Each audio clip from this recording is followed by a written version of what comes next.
para para cara cara cara cara cara para cara bala intere te te te te te te te te te te ऐसा काटा काटा काटा काटा काटा काटा काटा काटा काटा काटा ईश्वर के पिता हम आपको धन्यवाद देते हैं प्रभु, धन्यवाद देते हैं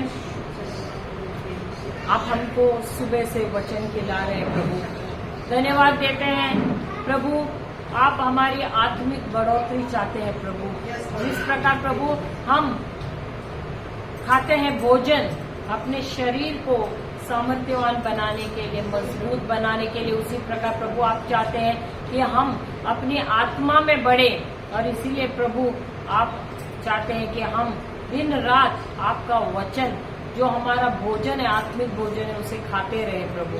प्रभु इसी की वजह से हम आत्मा में मजबूत हो जाते हैं और जो भी समस्याएं आती है, जो भी बीमारी आती है प्रभु, हम पर हावी नहीं हो सकती, क्योंकि आपका वचन जो हमारे अंदर है महान है, जो इस संसार में है उससे भी प्रभु धन्यवाद देते हैं प्रभु। हम सारी चीजों के लिए प्रभु धन्यवाद देते हैं कि जो भी हम अभी सीखने वाले हैं आप उसे बहुत सरल कर रहे हैं। आपको पता है कि हमको क्या चाहिए प्रभु, और उसी के अनुसार आप दे रहे हैं। हे पवित्र आत्मा, धन्यवाद देते कि आपका अभिषेक यहाँ पर बह रहा है।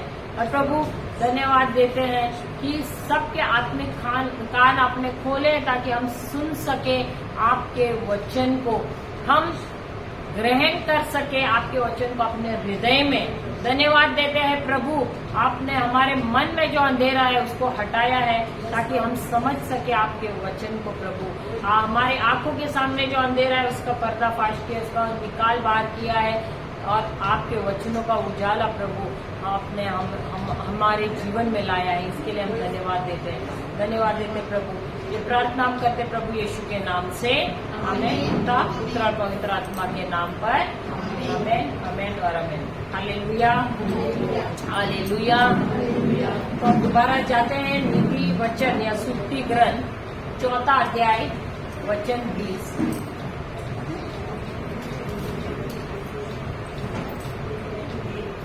सुक्ति ग्रंथ या नीति वचन 4 अध्याय 20वां वचन।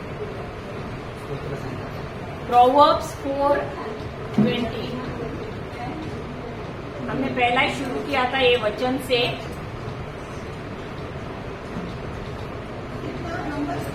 बीस 4 अध्याय 20 वचन।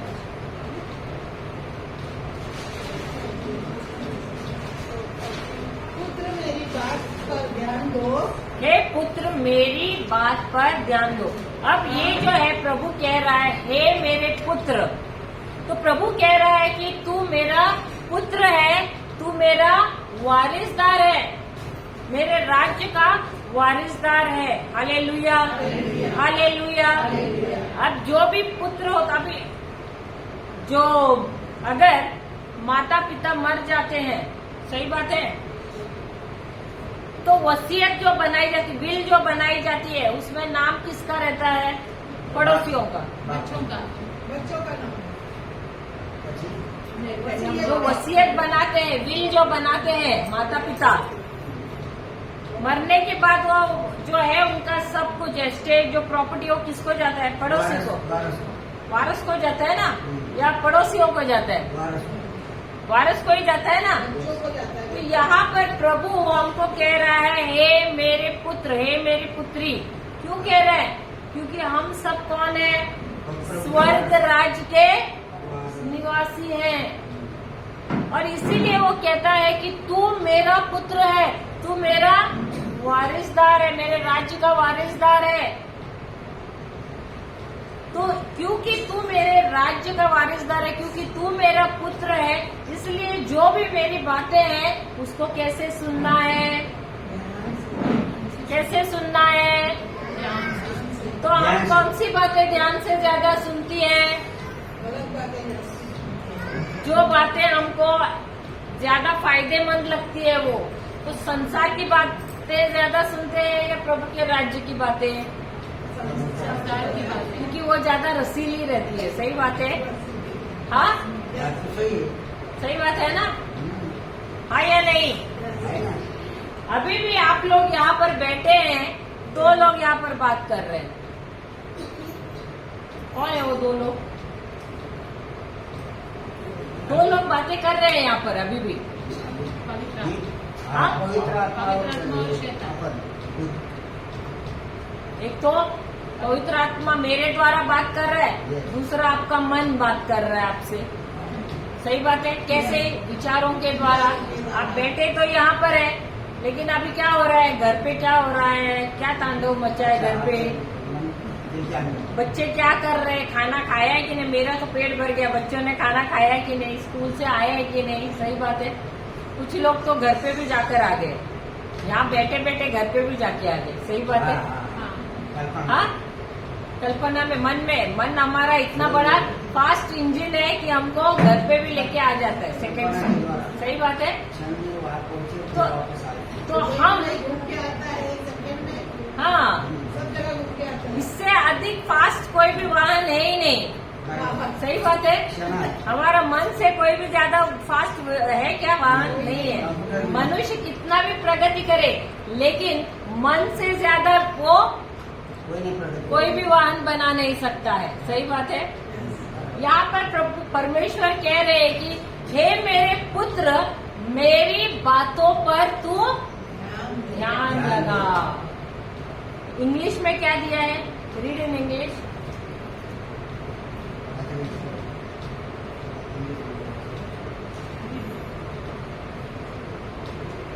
Pay attention to what I Pay attention to what I say.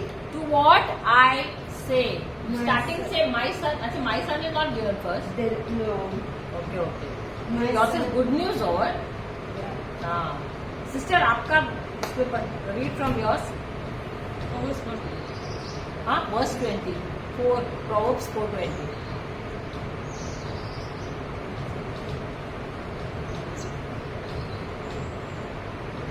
और कोई है?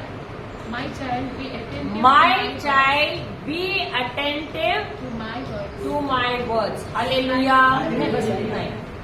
अब ये जो है ध्यान देना या अटेंड, इसका मतलब क्या है? प्रभु कह रहे हैं ना, मेरे शब्दों पर ध्यान लगा। Pay attention to my word. माझ्या शब्दापासून सावध व्हा. ध्यान लगा. ध्यान लावा. सावध नहीं है, ध्यान लगा। हा, ध्यान लावा. ध्यान का मतलब क्या है? अच्छा, मैं आपको एक उदाहरण देती हूँ, ये काफी बार हमने दिया हुआ है। एक औरत है या एक परिवार है, उसका एक सदस्य बहुत बीमार है और उसको अस्पताल में डाला गया है। ठीक है। अब ये जो सदस्य है, उसकी पत्नी वहां पर बैठी है और नर्स भी है। 2 लोग हैं उसकी सेवा के लिए। सही बात है। अब जिसने सुना है वो लोग उत्तर मत देना। अब ध्यान कौन ज्यादा देता है उस पेशेंट पर, पत्नी या नर्स? नर्स. आपकी पत्नी आपसे प्रेम नहीं करती है। इसीलिए ध्यान. कौन ज्यादा ध्यान देता है? पत्नी देती है. कौन ज्यादा ध्यान देता है? पत्नी. कितने बोलते हैं पत्नी देती है? सिस्टर भी आता है. बाकी सब ऐसे ऐसे क्यों कर रहे हैं? सिस्टर. हाँ ना कर रहे हैं। आप लोगों का क्या उत्तर है? पत्नी या नर्स? आप क्या बोल रहे हैं? नर्स. नर्स. आप नर्स ही।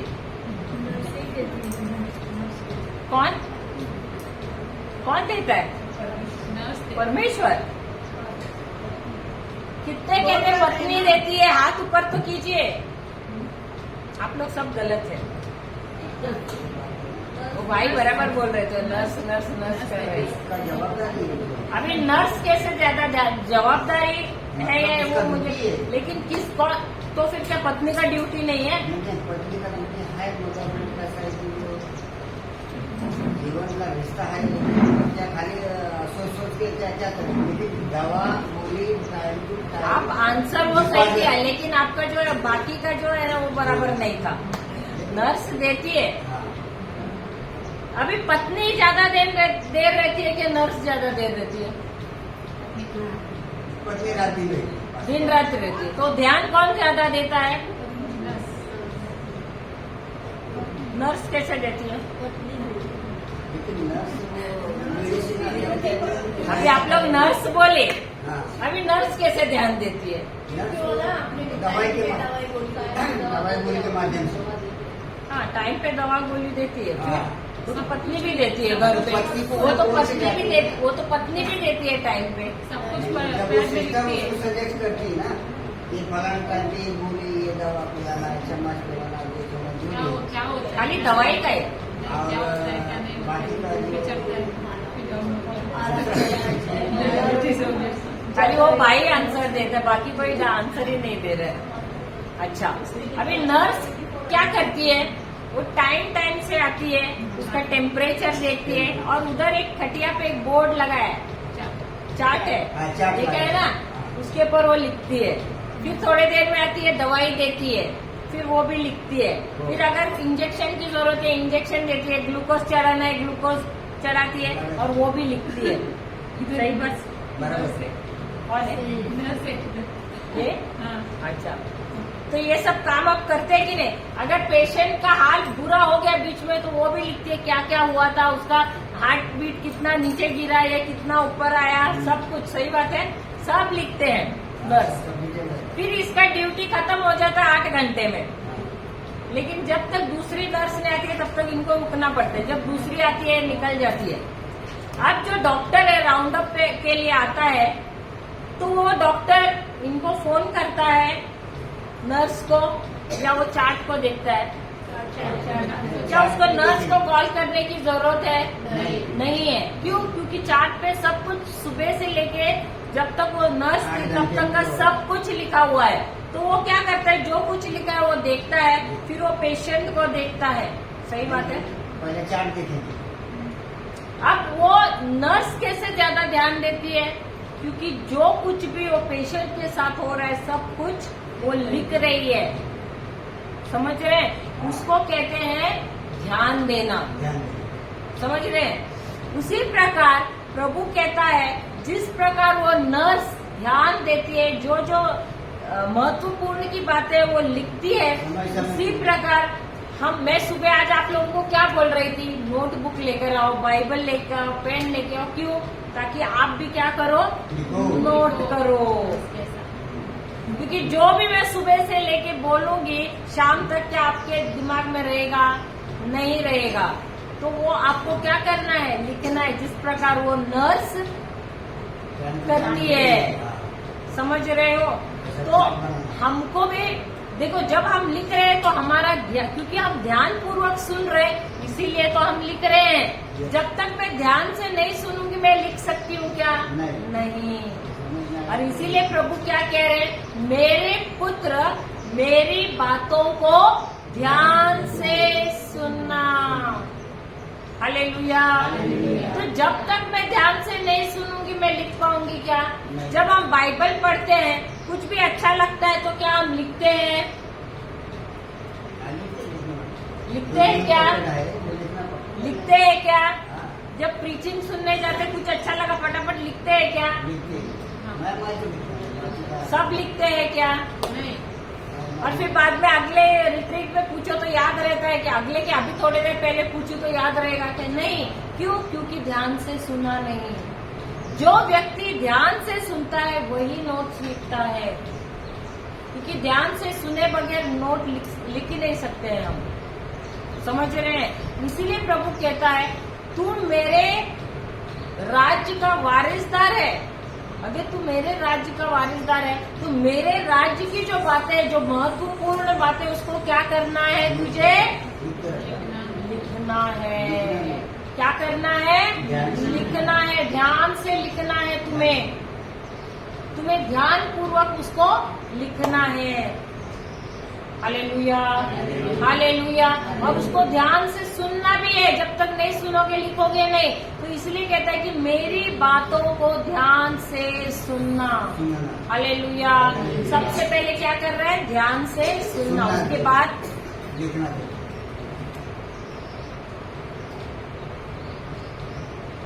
क्या लिखा है उसके बाद? कान लगाकर मेरी शिक्षा सुनो। कान लगाकर मेरी शिक्षा सुनो। हालेलुया, हालेलुया, जय यीशु, जय यीशु। तो हम क्या चीजें सुनने में ज्यादा दिलचस्पी रखते हैं? पड़ोस के कोई कुछ बात कर रहा है, हमारे कान वहीं पर जाते। सही बात है। कुछ भी गलत बात रहती है तो हमारे कान तेज हो जाते हैं। और लेकिन प्रभु कहता है मेरे शब्द कहाँ रहने चाहिए? तुम्हारे कान में रहने चाहिए। Hallelujah, hallelujah. तो हमको प्रभु के शब्दों को ही कान में रखना है। Hallelujah, hallelujah. सबसे पहले हमको ध्यान देना है उनके शब्द को। दूसरा है उनके शब्दों को अपने कान में लेना है। Hallelujah, hallelujah. क्या जब तक उनके शब्द नहीं सुनेंगे विश्वास आएगा? विश्वास कैसे आता है? वचन सुनने से और बार बार सुनने से। इसीलिए वो कहते हैं कि मेरे वचन को सुनना, अपने कान में लेना। क्यों? क्योंकि ये जो कान है वो है हमारे आत्मिक मुंह। जिस प्रकार हमको खाना खाने के लिए ये मुंह इस्तेमाल करते, शारीरिक खाना खाने के लिए, उसी प्रकार आध्यात्मिक खाना खाने के लिए हम इन कानों का इस्तेमाल करते, क्योंकि ये है मुंह आध्यात्मिक जीवन में हमारे। हालेलुया। हमारी आत्मा के मुंह यही है, यहाँ से जाता है प्रभु का वचन अंदर। हालेलुया। और उसके ही अंदर जाने से क्या होता है? विश्वास होता है, विश्वास उत्पन्न होता है। Hallelujah, hallelujah. तो सबसे पहले उन्होंने कहा है मेरे वचन पर ध्यान देना। दूसरा उन्होंने कहा है मेरे वचनों के लिए तुम अपने कान को हमेशा खुला रखना और सुनना उसको। हालेलुया। तीसरा क्या है?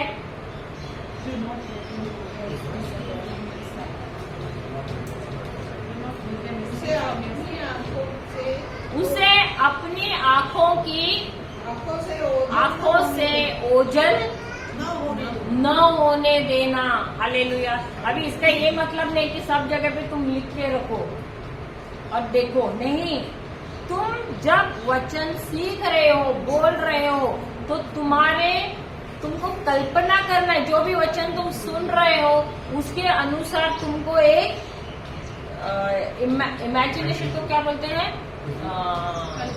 कल्पना और विजन को क्या बोलेंगे? दृष्टि बनाना है। जो तुम पढ़ रहे हो उसके अनुसार, वचन उसके अनुसार तुमको क्या करना है? दृष्टि बनाना है। जब तक तुम दृष्टि नहीं बनाओगे, देखो हम बोलते रहोगे, लेकिन उसके अनुसार तुमको विजन बनाना है, उसके अनुसार आपको कल्पना बनाना है। Hallelujah, hallelujah. जैसे कि उदाहरण के तौर पे अभी आप 1 पेट्रोस 2:24 उसमें क्या कहा गया है? अभी किसी को शरीर में कुछ दर्द है, किसी को शरीर में दर्द है, खड़े रहो जिसको भी शरीर में दर्द है। कितनों को शरीर में दर्द है? खड़े रहो। एक ही को है। बाद में मैं नहीं किसी को ये करूंगा, जिसको भी दर्द है बाद में सेशन के बाद में किसी के ऊपर प्रार्थना नहीं करने वाली। जिसको भी खड़ा रहना है अभी खड़े रहो।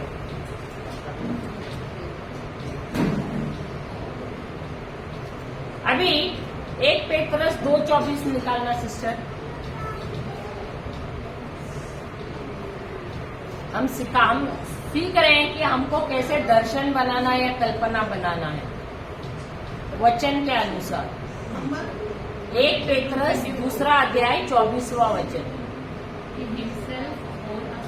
He himself bore our sins in his body on the cross, so that free from sin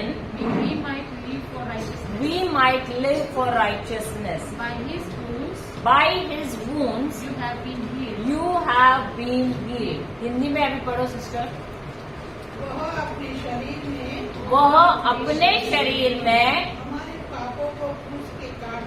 हमारे पापों को क्रूस के काट पर ले गए, ले गए, जिससे हम पाप के पाप के लिए मृत्यु होकर मृत होकर धार्मिकता के लिए जीने लगे। आपके घावों द्वारा अपने घाव द्वारा भले चंगे हो गए हैं। भले चंगे हो गए हैं। अब यहाँ पर वचन क्या कह रहा है? प्रभु यीशु जब क्रूस पर चढ़े, प्रभु यीशु जब क्रूस पर चढ़े, तब उन्होंने हमारे पाप, हमारे श्राप, हमारी पीड़ा सब कुछ खा लिए अपने शरीर में। ये क्या, कौन कह रहा है? ये वचन कह रहा है। उसने हमारे पाप, हमारे श्राप, हमारी पीड़ा, सब कुछ, हमारा दर्द, सब कुछ उस क्रूस पर अपने शरीर में ले लिया है। अभी वचन के अनुसार प्रभु यीशु ने 40 कोड़े खाए थे अपने पीठ पर, और जब उनको पीठ पर कोड़े मारे गए थे, जो हंटर था उसके कोने में पूरे एंड पे बोलते ना कांटे थे और कीले थे, लोहे के कीले। और जब उनको मारते थे, कांच के टुकड़े भी थे, जब उनको मारते थे पीठ पर, वो जो कीले, कांच के टुकड़े, ये सब कांटे उनके शरीर में धस कर उनकी चमड़ी में जाते थे, और वो जब सिपाही खींचता था तो उनकी चमड़ी पूरी फट गई थी। तो ऐसे 40 बार उनको पीठ पर मारा गया, और वचन कहता है कि उनकी पूरी पीठ की जो चमड़ी है पूरी फट गई थी, और उनकी जो पीठ की हड्डी है ना, वो गिन सकते थे। पूरी पीठ की जो चमड़ी है पूरी फट गई थी, और उनकी जो हड्डियां है ना, वो नजर आती थी, और वो गिन सकते थे, और पूरी तरह से वे लहूलुहान हो गए थे। और वचन कहता है उनके शरीर पे जो कोड़े पड़े थे, जो घाव थे, उसके द्वारा तुम भले चंगे होने वाले हैं या हो गए हैं? होने वाले हैं या हो चुके हैं? होने वाले हैं या हो चुके हैं? होने वाले हैं या हो चुके हैं? होने वाले हैं या हो चुके हैं? होने वाले हैं या हो चुके हैं? तो क्या हम परमेश्वर से प्रार्थना करें आपको चंगा करने के लिए? नहीं, हम चंगे हो चुके हैं।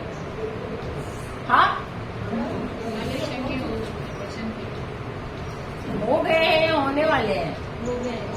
तो जिनको पीड़ा ने शरीर में, आप लोग प्लीज बात मत करना, मैं उनसे सवाल पूछ रही हूँ। क्या हम प्रार्थना करते हैं परमेश्वर से आपको चंगाई देने के लिए?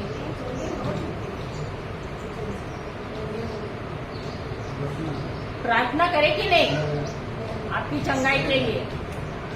हाँ या नहीं? हाँ या नहीं? प्रार्थना करना है, प्रार्थना करने की जरूरत है। वचन क्या कह रहा है अभी आप पढ़ो, आप सुनो ध्यान से, क्योंकि उन लोग आंसर दे रहे इसलिए आप लोग भी आंसर दे रहे, वैसा नहीं है। वह अपने शरीर में वह अपने शरीर में हमारे पापों को, क्रूस के काट पर ले हमारे पापों को, हमारी बीमारी को, हमारे श्रापों को, हमारे दर्द को, हमारी सारी बीमारियों को क्रूस के काट पर ले गए। जिससे हम कभी ले गए? कभी ले गए? कभी कभी ले गए?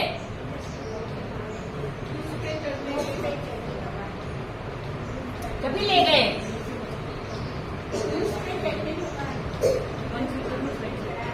कितने साल पहले? 2000 साल पहले। सही बात है। तो क्रूस पर उन्होंने अपने शरीर में हमारे सारे पाप, हमारे सारे श्राप, हमारी सारी बीमारियां लेने वाले हैं कि ले लिए?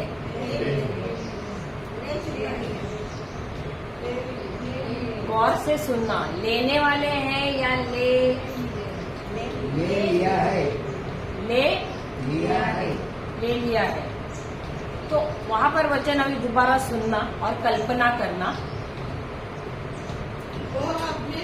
वह अपने शरीर में हमारे पापों को क्रूस के काट पर ले गए,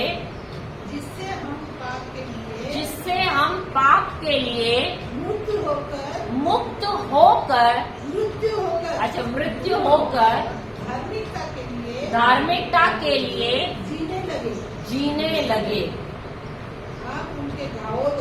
आप उनके घावों द्वारा भले चंगे होने वाले हैं।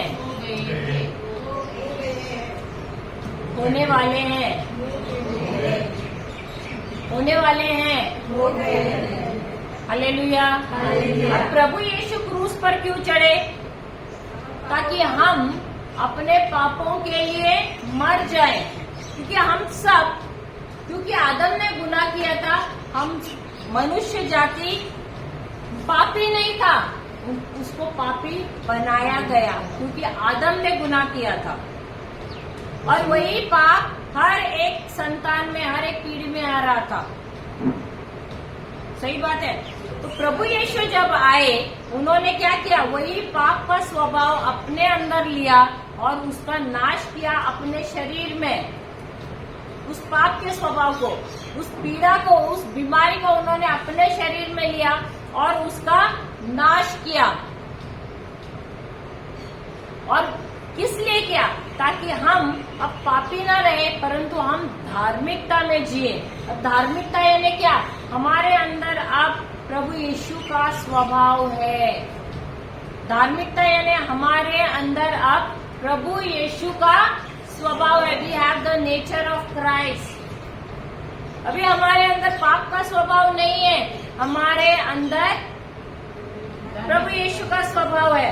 तो इसलिए शैतान को हम पर कोई अधिकार नहीं है। क्यों? क्योंकि अब हमारे अंदर प्रभु यीशु का स्वभाव है। और क्योंकि प्रभु यीशु का स्वभाव हमारे अंदर है, क्या पीड़ा हमारे अंदर रह सकती है?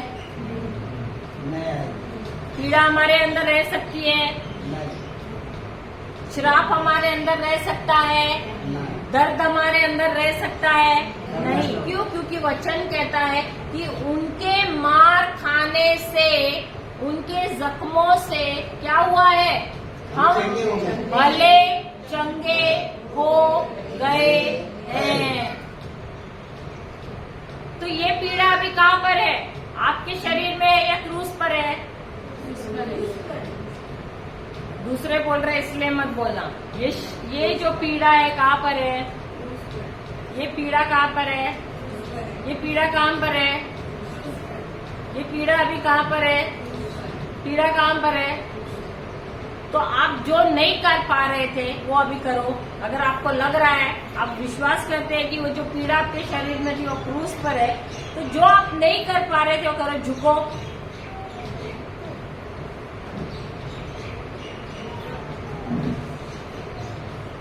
आपको क्या प्रॉब्लम था? कमर में था प्रॉब्लम? कमर में था, झुक नहीं पा रहे थे। अभी दर्द है क्या? नहीं है? चला गया पूरी तरह? इनका अभी थोड़ा अच्छा है कि बहुत। इधर चल के आइए, दौड़ के आइए, ऐसे पैर ऊपर करके आइए।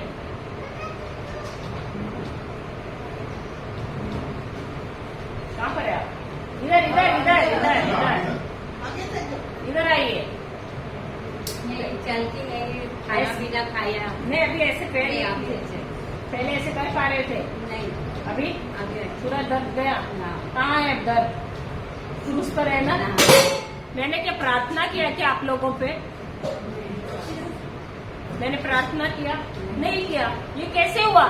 जब हम समझते हैं प्रभु यीशु ने हमारे लिए क्या किया है और उस बीमारी को जब हम क्रूस पर देखते हैं तो ऑटोमेटिकली क्या होता है? दिव्य आदान प्रदान होता है, डिवाइन एक्सचेंज हो जाता है। जो हमारे शरीर में जो बीमारी है वो प्रभु यीशु के अंदर जाती है, उनकी चंगाई हमारे अंदर आती है। हमको हाथ रख के प्रार्थना करने की जरूरत भी नहीं है। जाइए। आपका क्या था? पेट में, पैर में। देखिए अभी पैर का क्या हुआ है? चलने को हो रहा है बराबर? पूरा गया दर्द? पूरा गया? प्रभु को धन्यवाद दो, तालियां बजाओ। आपका क्या था? हाँ जब भी मेरा बेबी छोटा है ना तो स्टार्टिंग में तो यहाँ पर पेन होता है कैरी करते हैं अभी हैवी कैरी करती हूँ ना अभी होता है नहीं हो रहा है, हो रहा है तो आपने वो मतलब कैरी करती हूँ तो ओके लगता है अभी नहीं हो रहा है। अच्छा नहीं हो रहा है, ओके ओके, अभी नहीं हो रहा है, पूरा पेन गया, गर्दन है ले लिया, अभी ठीक है कि मैं संपूर्ण चंगी हो गई हूँ प्रभु यीशु के नाम से। आपका कमर कमर में है लेकिन पाँव ठीक हो गया, हाँ, पाँव ठीक हो गया। तो क्या प्रभु अधूरा काम करते हैं क्या? आइए इधर आइए,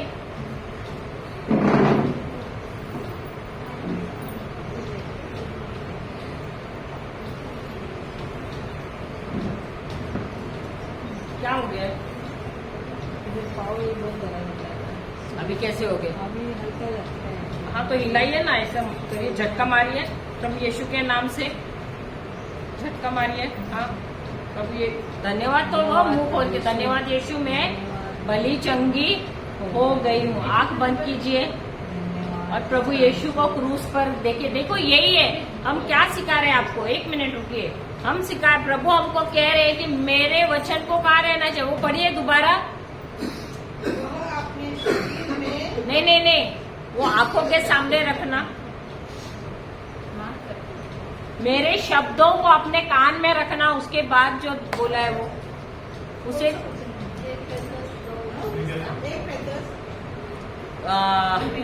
प्रोवर्ब्स 4:20 में से ना 21 प्रोवर्ब्स 4:20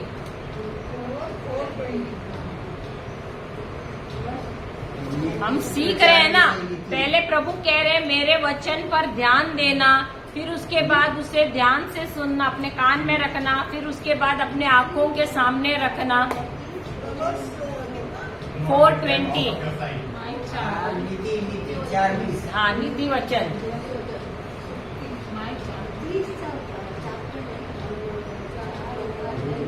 अध्याय 4 वचन 20 do not let them out of your site. Hindi में क्या दिया है? अपने आंखों, आपका हिंदी नहीं है क्या सिस्टर? आपका क्या? हाँ तो पढ़ो ना मराठी में, तो एक घंटा ऐसा लगाएगा तो नहीं होएगा, टाइम वेस्ट हो रहा है।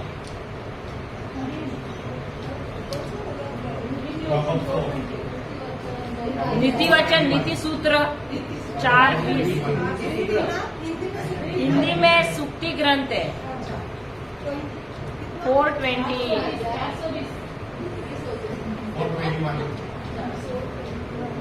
सिस्टर आपका ध्यान नहीं है वचनों में। पहिला नीति वचन का 4:20 सोच निकाल दिया। चलो जल्दी। स्तोत्र संहितेच्या बाजूला आहे नीती सूत्र, स्तोत्र से पहला ही बाद में आता है, वो बाद में आता है। स्तोत्र के बाद ही है, फटाफट। हे मेरे पुत्र, हे मेरे पुत्र, मेरे वचन को ध्यान धर के सुन और अपने कान को मेरी बातों पर लगा। फिर आंखों के सामने का तीसरा 21 उसके आगे इनको अपनी अपनी आंखों की आंखों की और न दे ओठ और न होने देना। न होने देना, ओझल मत होने दे, ओझल होने मत देना। अभी वचन क्या कह रहा है? सबसे पहले आपको ध्यान देना है, फिर उसके बाद आप वचन कहाँ रहना चाहिए? कान में रहना चाहिए, और उसके बाद तुम्हारे आंखों के सामने से नहीं जाना चाहिए। इसका मतलब है उसको जो वचन अभी हमने 1 पेत्रस 2:24 किया, उसमें क्या कहा है कि प्रभु यीशु जब क्रूस पर चढ़े तब उन्होंने क्या किया? हमारे पाप लिए, हमारे श्राप लिए, हमारी बीमारियां लिए। सही बात है। और उन्होंने कोड़े खाए, और उस कोड़े खाने से आपकी जो बीमारी है पूरी तरह से चंगी हो गई है। अभी आप जब आंख बंद कर रहे हैं अभी आपको कल्पना करना है, वही वो वचन कह रहा है। जो भी वचन तुम कर रहे हो उसको कल्पना करना है, उसको अपने आंखों के सामने लाना है। हम सिर्फ पढ़ते हैं, लेकिन उस वचन को क्या हम कल्पना में आगे लाते अपने आंखों के सामने, हाँ या नहीं? तो अभी आपको आंख बंद करना है और आपको देखना है प्रभु यीशु को पीठ पर मार रहे हैं कोड़े। अपने दर्द की तरफ ध्यान मत देना, उनके दर्द की तरफ ध्यान देना। उनको कोड़ों से मारा जा रहा है और इतना मार रहे कि उनकी पीठ की सारी जो मांस है वो पूरा फट गया है, खून आ रहा है और उनकी हड्डियां पीठ की गिन सकते हैं। देखिए, आप कल्पना कीजिए, तो आपका दर्द बढ़ा है कि उनका दर्द बढ़ा है? आपका सारा दर्द उन्होंने अपने शरीर में ले लिया है। आपके पैरों के दर्द को भी उन्होंने अपने शरीर में ले लिया है। ये कल्पना करना है। अभी दर्द कहाँ है? आपके शरीर में है कि प्रभु यीशु के शरीर में है? किसके शरीर में है? कोणाच्या शरीरात आहे? ते दुखणे कोणाच्या शरीरात आहे? तुमच्या पाठीची दुखणी, वाका, धन्यवाद देत जा। धन्यवाद येशू, धन्यवाद येशू, मी बरी झाली आहे, तुमच्या जखमामुळे मी बरी झाली आहे। धन्यवाद येशू, तुमच्या जखमामुळे मी बरी झाली आहे। धन्यवाद येशू, तुमच्या जखमामुळे मी बरी झाली आहे। धन्यवाद येशू, तुमच्या जखमामुळे मी बरी झाली आहे। धन्यवाद येशू, तुमच्या जखमामुळे मी बरी झाली आहे। उभे राहा आता। धन्यवाद येशू, तुमच्या जखमामुळे मी बरी झाली आहे।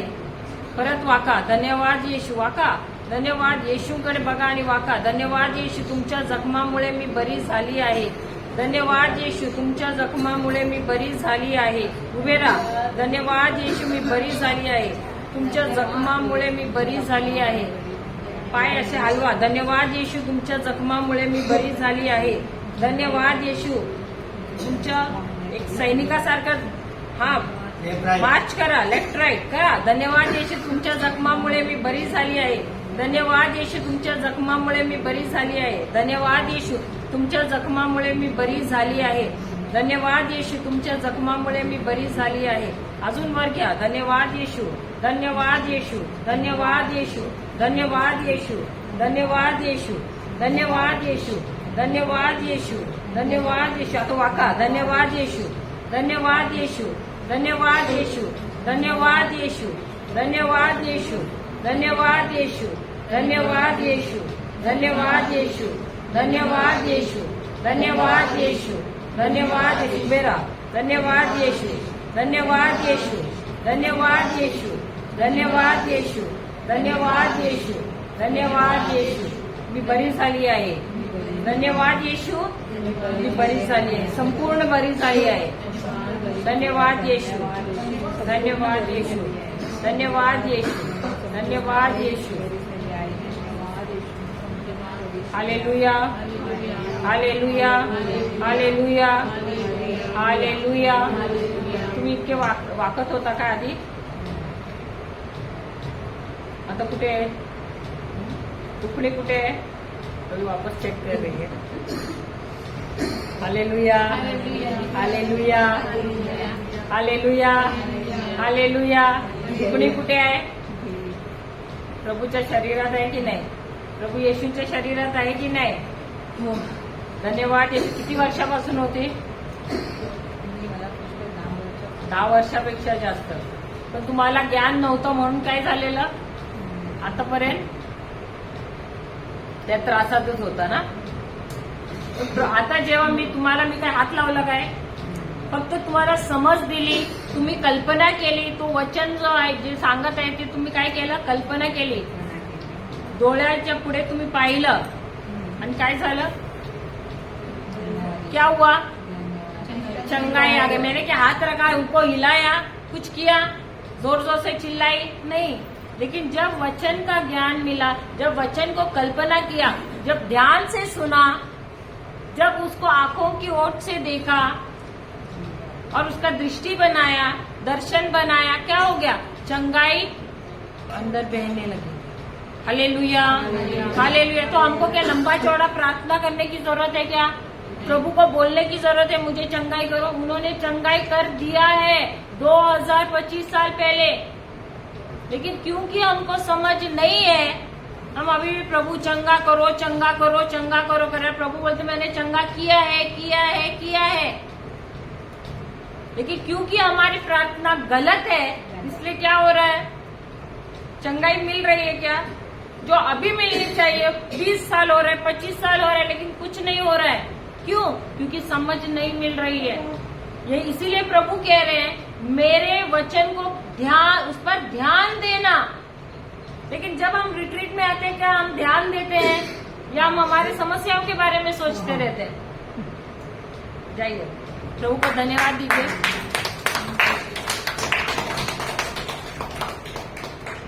हालेलुया। तो इसीलिए प्रभु कहते हैं सबसे पहले तुमको शुरू करना है, मेरे वचन को ध्यान देना है, उसको ध्यान से सुनना है, और जो सुन रहे हो उसको तुमको उसका दर्शन बनाना है, उसको विजन बनाना है। अभी मैंने किसी के ऊपर प्रार्थना नहीं किया है, मैं तो सिर्फ वचन दिखाया उनको। वो वचन के द्वारा उन्होंने कल्पना किया, एक दृष्टि बनाई, दर्शन बनाया, और उसी की वजह से क्या हो गया? चंगे हो गए। हमने प्रार्थना किया है क्या? किसी ने भी प्रार्थना नहीं किया। हालेलुया। तो चंगाई हम अपने आप को खुद चंगा कर सकते हैं वचन के साथ। लेकिन वचन तो है हमारे पास, जैसे हमने सीखा वचन मेरे नजदीक है, लेकिन क्या वो मेरे मुख में है? क्या वो मेरे हृदय में है? नहीं है। तो क्या कुछ मुझे फायदा मिलेगा उससे? हम आते ही रहेंगे चर्च को। कोई बोलते मैं रोज चर्च को जाती हूँ, मैं रोज। अरे चर्च को तो सब रोज जाते हैं, लेकिन वहां जाने के बाद तुम कितना वचन लेते हो, कितना वचन पे ध्यान देते हो? कितने लोग कहते अरे चलो एक बड़ा काम हो गया, संडे का दिन चर्च को गया, बड़ा काम हो गया। क्या प्रभु पे मेहरबानी किया? उनको मिसा को भी जाने का बड़ा काम लगता है। मैंने कितने लोगों के मुंह से सुना है। क्या हम जाते हैं वहां पर, हम एक उत्साह मनाने के लिए जाते हैं या एक काम खत्म करने के लिए जाते हैं? किसके लिए जाते हैं? और वहां भी 3 रीडिंग रहते हैं संडे के दिन, तो उसमें से कितना वचन हम लेते हैं? लेते हैं क्या वचन? नहीं लेते हैं। और तभी हम सालों साल जाते हैं, जैसे जाते हैं वैसे ही आते हैं और वैसा ही जीवन रहता है। कुछ बदलाव नहीं है हमारे जीवन में, हमारा जीवन वैसे के वैसा ही है। क्यों? क्योंकि हम सोचते हमको सब आता है, लेकिन हमको कुछ नहीं आता है। क्योंकि अगर प्रभु हमसे कह रहे ध्यान से सुनना, मेरे वचन अपने कान में रखना, मेरे अपने आंखों के सामने रखना, तो इसका मतलब है कि कितना जरूरी है। क्या हमारे जीवन में कोई चीज हम पर हावी हो सकता है? क्या नहीं हो सकता है। यदि वचन हम ध्यान से सुनेंगे, उसको कान में रखेंगे, उसको आंखों के सामने रखेंगे। और आगे क्या कह रहा है? आगे पढ़ना वही वचन। सुक्ति ग्रह अपनी आंखों से ओझल न होने देना, उसे अपनी आंखों से ओझल न होने देना, उसे अपने हृदय में संजोए रखो, उसे अपने हृदय में संजोए रखना। उसको अपने हृदय में क्या करना? संभाल के रखना है। किसको रखना है? वचन को अपने हृदय में संजो के रखना है। हृदय क्या है? भूमि। एक हृदय एक तिजोरी जहां हम रखते हैं ना, तिजोरी उसके जैसे है। आपकी अलमारी में भी रहेगा ना एक जगह पे तिजोरी, उसमें आप लोग क्या रखते हो? लिपस्टिक, लिपस्टिक रखते हैं, पाउडर रखते हैं, कॉम्पैक्ट रखते हैं, गंगा रखते हैं, परफ्यूम रखते हैं। सही बात है। गोल्ड रखते हैं, मेकअप का सामान नहीं रखते हैं। पैसा, गोल्ड। हाँ, क्या रखते हैं? पैसा। तिजोरी में क्या रखते हैं? क्या हंस रहे हैं तुम लोग? खाली ये 2 सिस्टर लोग रख रहे हैं, बाकी तुम लोग क्या रखते हैं? तिजोरी में क्या रखते हैं? मूल्यवान चीजें रखते हैं, सोना चांदी डायमंड हाँ या नहीं? क्या क्या रखते हैं? सोना, चांदी, डायमंड, डॉक्यूमेंट, हाँ, बड़ा बड़ा डॉक्यूमेंट जो अपना प्रॉपर्टी का, सही बात है। ये सारी चीजें रखते हैं ना आप लोग, क्यों? क्योंकि बहुत ही मूल्यवान है, ये यहाँ वहाँ नहीं होना चाहिए, इसलिए हम लोग उधर संभाल के रखते हैं। लेकिन हमारे पास भी एक है तिजोरी, वो है हमारा हृदय। लेकिन इस हृदय में हम लोग क्या भरते हैं? में सब कचरा भरते हैं, कूड़ा भरते, साल साल पुराना। तुम्हारी माँ ने मुझे क्या कहा था, तुम्हारे पिताजी ने क्या कहा था, तुम्हारे ससुर ने क्या कहा था, इसने क्या कहा था। सही बात है, वही कचरा हम भर के रखते हैं। उसने जरूरत क्यों की ऐसे मुझे बोलने के लिए? ये सब बातें हम रखते हैं। सही बात है। कौन सी बातें हम रखते हैं अपने हृदय में? अच्छी बात है या बुरी बात है? अभी तुम लोग ही बताओ, कौन सी बातें रखते हैं? इसका मतलब तुम लोग का सबका तिजोरी में कचरा भरा है। सही बात है, समस्याएं भरी है। क्यों पता है? क्योंकि प्रभु यीशु ने कहा है, मत्ती का सुसमाचार 12वां अध्याय निकालना,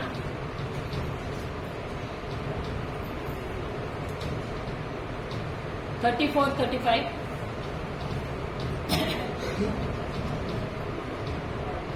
मैथ्यू 12, 34।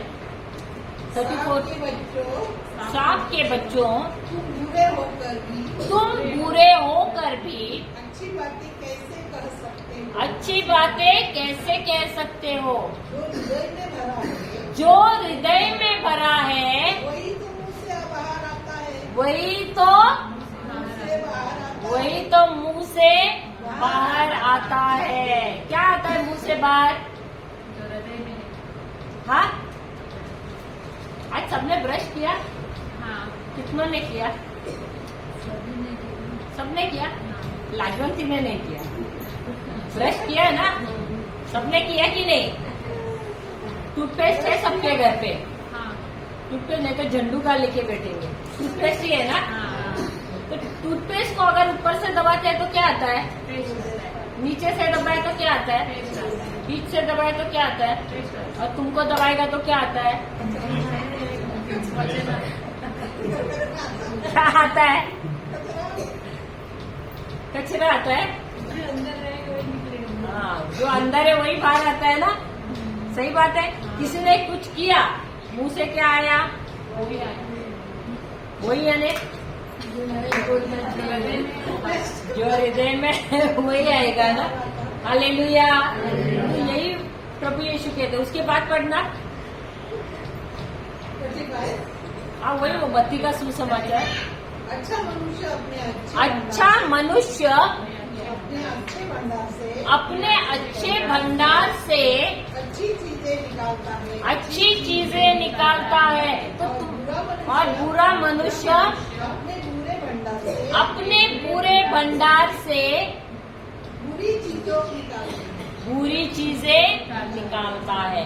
तो तुम्हारा भंडार कैसा है कब मालूम पड़ता है? जब तुम मुंह खोलते हो। Hallelujah, hallelujah. भले बाहर से टिप टॉप आ जाएंगे, लिपस्टिक लगाएंगे, अच्छा अच्छा पहन के आएंगे, कपड़े बड़े बड़े झुमके डालेंगे, लेकिन जब मुंह खोलेगा, बाहर से बहुत सुंदर परफ्यूम भी मारेगा, लेकिन मुंह खोलेगा तभी क्या आएगा? बास आएगा। क्यों? क्योंकि जो अंदर भरा है वही बाहर आएगा ना। अगर अंदर पूरा कचरा भरा है तो मुंह खोलेंगे तो क्या आएगा? कचरा ही आएगा। बदबू ही आएगा ना। आएगा कि नहीं? क्योंकि कचरा है। लेकिन अगर अच्छा भरा हुआ है, प्रभु का वचन से भरा हुआ है, तो मुंह खोलेगा तो क्या आएगा? वचन ही आएगा। कितनी भी बुरी समस्या है तो भी मुंह खोलेगा तो क्या आएगा? वचन ही आएगा। हालेलुया। इसीलिए वचन कहते हैं जो अच्छा मनुष्य है वो अपने हृदय से क्या करता है? अच्छी अच्छी बातें लाता है बाहर। और जो बुरा मनुष्य है वो क्या करता है? क्या करता है? बुरा ही लाता है। Hallelujah, hallelujah. इसीलिए कहते हैं कि अपने हृदय को बहुत ही सावधानी से रखना है आपको। आपने अंदर क्या संभाल के रखा है और सालों साल से संभाल के रखा हुआ है? निकल ही नहीं रहा है, बढ़ता जा रहा है, बढ़ता जा रहा है, बढ़ता जा रहा है। सही बात है। सही बात है। कितने सालों से है? बहुत सालों से है, निकलता ही नहीं। कितने सालों से है? और इसीलिए अपने जीवन में कुछ परिवर्तन हो रहा है क्या? नहीं हो रहा है। क्यों? क्योंकि जब तक ये नहीं निकलता है, शब्द कैसे अंदर जाएगा? तो अंदर जाने के लिए शब्द अंदर जाने के लिए जो पहला है वो निकालना तो है ना, कचरा। कचरा निकालना। और वो कचरा कैसे निकलेगा? लगातार अभी आपको क्या करना है? वचन बोलते रहना है, वचन बोलते रहना है, वचन सुनते रहना है, बोलते रहना है, सुनते रहना है, बोलते रहना है। उससे क्या होगा? जो अंदर है वो कचरा साफ हो जाएगा। Hallelujah, hallelujah. बहुत लोग आते हैं, बोलते हैं मुझे कुछ याद ही नहीं रहता है। लेकिन अगर उनको पूछेगा 30 साल पहले तुम्हारे सास ने क्या बोला था, वो बराबर याद रहता है। क्या हुआ? अपने हाथ के ऊपर किया? अच्छा, वैसे ही है। अच्छा अच्छा, ओके। Hallelujah, hallelujah. सही बात है। जो पुराना है सब याद है, लेकिन वचन का बोलेंगे तो याद नहीं रहता है। मेरा याददाश्त बहुत कमजोर है बोलेंगे। सही बात है। तब याददाश्त तेज करना है तो क्या करना है? पुराना सब डिलीट मारना है कि नहीं?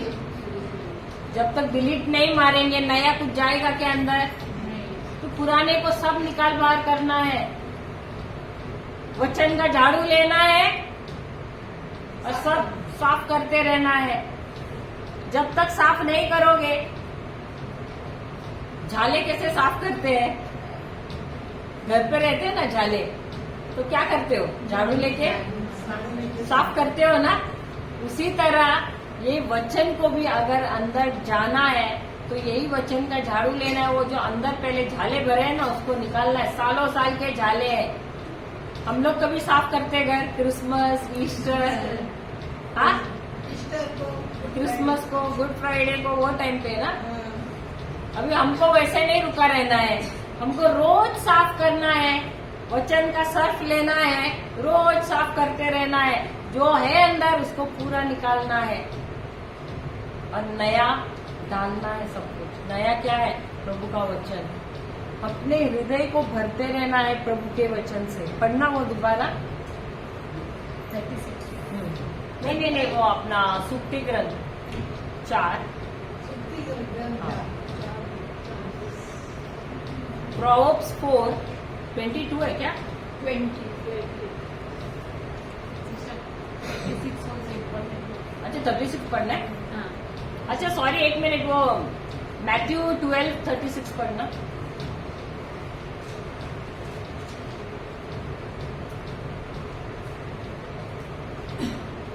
मैथ्यू 36, 12 का 36।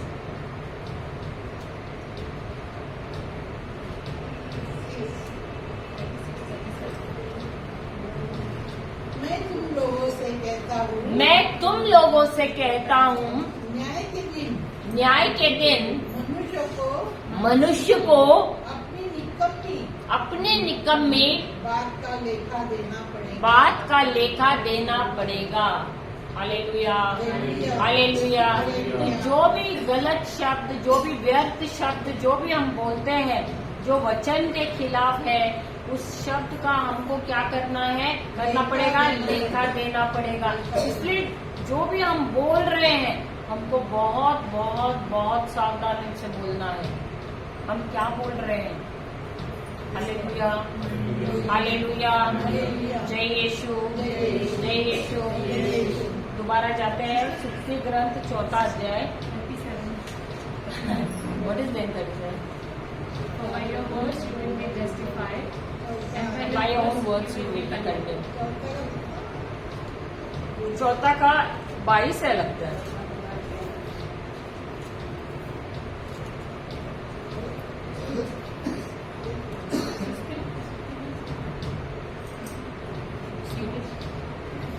Proverbs, हाँ, Proverbs 4:22 है, आई थिंक सो। 2 है ना वो? 20, for they are like those who For नहीं, उससे पहले वो keep them in the midst of your heart. do not let them escape. 21 है ना? हाँ 21, ना? हाँ 4:21।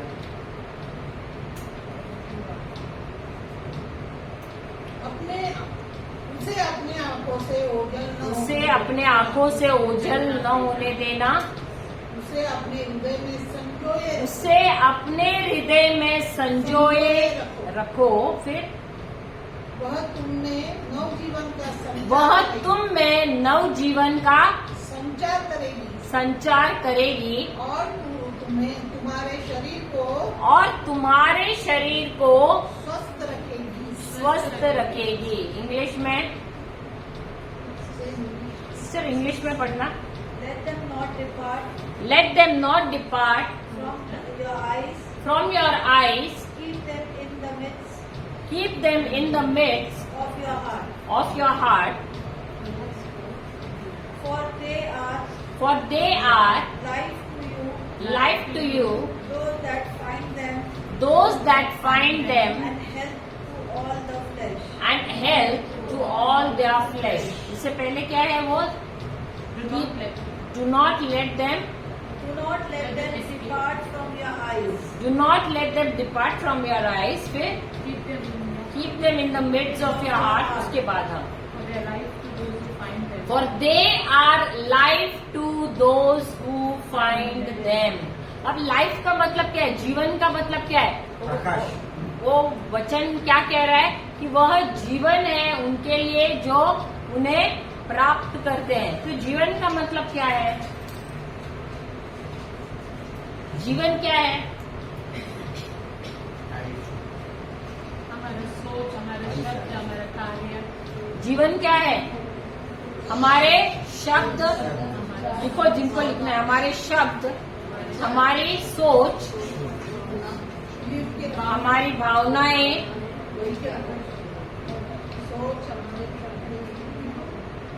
हमारे शब्द, हमारी सोच, हमारी भावनाएं,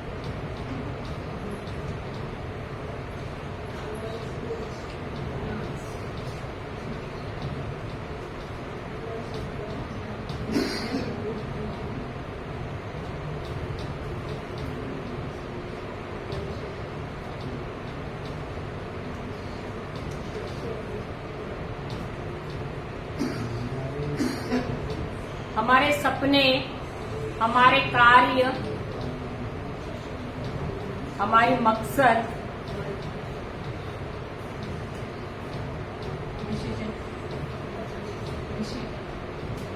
हमारे निर्णय,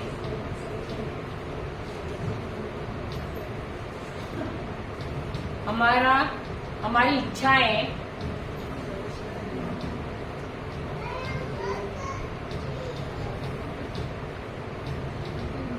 हमारी भावनाएं लिखा ना, हमारी भावनाएं, हमारे योजनाएं, हमारी योजनाएं, ये सब मिलकर होती है हमारा जीवन। Hallelujah, hallelujah, hallelujah. तो हमारा जीवन क्या है? हमारे शब्द, हमारे विचार, हमारे भावनाएं, हमारे सपना, हमारे इच्छाएं, हमारे मकसद, हमारी योजनाएं, ये सारे हमारे निर्णय, ये सारे मिलकर क्या होते हैं? हमारा जीवन होता है। लेकिन क्या हमारा इच्छाएं होना चाहिए या परमेश्वर की इच्छाएं होनी चाहिए? हमारे शब्द होने चाहिए, परमेश्वर के शब्द होने चाहिए। हमारे सपने होने चाहिए, परमेश्वर के होने चाहिए। हमारी योजनाएं होनी चाहिए, परमेश्वर की योजनाएं होनी चाहिए। हमारे निर्णय या परमेश्वर के। तो वही, लेकिन अगर हम अपना ही लेकर बैठेंगे और परमेश्वर की क्या योजना है, परमेश्वर के शब्द क्या है, ये सब नहीं हम लेंगे, तो क्या हम हमारे जीवन में सफल होंगे? नहीं होंगे। वो दोबारा पढ़ना 22वां वचन। for they are life to those who find them, For they are life to those who find them and healing to all their flesh. and healing to all their flesh। Hindi में पढ़ना, वह तुम में नवजीवन का संचार करेगी वह तुम में नवजीवन का संचार करेगी और तुम्हारे शरीर को स्वस्थ रखेगी। और तुम्हारे शरीर को स्वस्थ रखेगी। क्या? प्रभु का वचन। जब हम अपने वचन को त्यागेंगे और परमेश्वर के वचन को लेंगे तो ये वचन क्या करेगा हमारे जीवन में? वो वचन हमारे जीवन में नव जीवन का संचार करेगी, यानी नया जीवन लाएगी हमारे जीवन में, बदलाव आएगा, हमारे जीवन में परिवर्तन आएगा। वरना सालों साल आप देखोगे, कुछ भी चीज को हाथ लगाओगे आप देखोगे कि कुछ सफलता नहीं प्राप्त हो रही है। क्यों? क्योंकि हम सिर्फ अपने सपने लेकर बैठे हैं। क्या हम देख रहे हैं कि वचन में जो लिखा है वह हम अपनाते हैं? क्या हम प्रभु के वचन को अपनाते हैं या हम अपनी इच्छाओं को करते हैं? उनकी इच्छाओं को त्याग देते हैं, अपनी इच्छाएं करने जाते हैं। होता है कि नहीं? जब हम ऐसे करते हैं तो क्या हमारे जीवन में सफलता मिलती है? नहीं मिलती है। और इसीलिए वचन क्या कह रहा है कि उनके वचन जब हम अपनाते हैं, उनका वचन जैसे हमें कहते हैं उसके अनुसार जब हम चलते हैं, तब हम देखते हैं कि यही वचन क्या होता है, हमारे जीवन में नव जीवन का संचार लाती है। अच्छा उदाहरण है यूसुफ, जोसेफ। पुराने नियम में जब हम उसके जीवन को देखते हैं, क्या उसके भाइयों ने उसको गुलामी में बेचा था? बेचा था कि नहीं? Joseph, did his brothers sell him as a slave? बेचा था कि नहीं? लेकिन अगर हम उत्पत्ति का ग्रंथ 39 चैप्टर 39वां अध्याय पहला वचन से लेते हैं, फर्स्ट वर्स ऑनवर्ड्स, पहला वचन से लेते हैं। हाँ। यूसुफ मिस्र देश ले जाया गया था। यूसुफ मिस्र देश ले जाया गया था। फिरौन का एक पदाधिकारी अंगरक्षक को अध्यक्ष पोटीफर नामक का मिस्र निवासी ने उसे उन इस्राएलियों से मोल लिया था। वह उसे वहाँ लाए थे। फिर प्रभु यीशु का साथ था। प्रभु यीशु उसका साथ देता था, इसलिए उसके सब काम सफल थे। वह अपने मिस्री नहीं, बस उतना ही, वो सेकेंड वाक्य है ना, उतना ही। तो यहाँ पर वचन क्या कहता है? यूसुफ को कौन खरीद कर लेकर आता है? एक मिस्री आदमी लेकर आता है, इजिप्शियन, जिसका नाम है पोतीफर। अब ये जो पोतीफर नामक व्यक्ति है, क्या ये अमीर है या गरीब है? अमीर है ना, अमीर है, इसीलिए उसको खरीद के लाया है ना। अभी वो खरीद के उसको लाया है, तो इसका ये मतलब है कि क्या वो बहुत ही प्रेमल आदमी है? क्या वो प्रेमल आदमी है? नहीं। अगर खरीद के गुलाम लाया, अभी ये गुलाम है, गुलाम को खरीद के लाया है ये पोतीफर नामक व्यक्ति। क्या ये पोतीफर नामक व्यक्ति है बहुत अच्छा आदमी है, बहुत प्रेमल है, या बहुत ही कठोर आदमी है? कठोर है। अभी उसने गुलाम लाया है तो क्या उसको बोलेगा अच्छा चल तू आज तू आराम कर ले, आज काम मत कर, या रोज उससे काम करवाएगा? कराएगा ना। घोड़े भी मिलते होंगे, क्या पता, क्योंकि गुलाम है तो गुलामी में गुलामों को कोई आजादी नहीं थी, उनको मार भी पड़ता था और आराम बिल्कुल नहीं मिलता था। सही बात है। लेकिन यहाँ पर वचन कहता है कि यूसुफ को मिस्र देश में गुलाम के रूप में लाया गया और पोतीफर नामक व्यक्ति ने उसको खरीदा। लेकिन उसके बाद दूसरा वाक्य कहता है कि परमेश्वर किसके साथ था? यूसुफ के साथ था या पोतीफर के साथ था? यूसुफ के साथ था। और उसके बाद क्या कहा है? और वह समृद्ध हुआ। सही बात है। आपके बाइबल में क्या लिखा है? आपके बाइबल में क्या लिखा है? दूसरा वाक्य क्या लिखा है? प्रभु यीशु के साथ था, प्रभु यूसुफ के साथ था, इसलिए उसके सब काम सफल थे। इसीलिए उसके सब काम सफल थे। सफल थे। और वह अपनी मिस्री चौकी बस उतना ही दिया। इसमें एक्चुअली सफल थे दिया है, इंग्लिश में दिया है। और वह समृद्ध था, समृद्ध यानी प्रॉस्परस था। हालेलुया। अभी मुझे एक बात बताओ,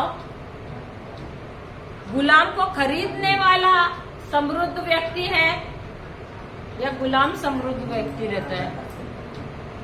who is prosperous? Who should be prosperous?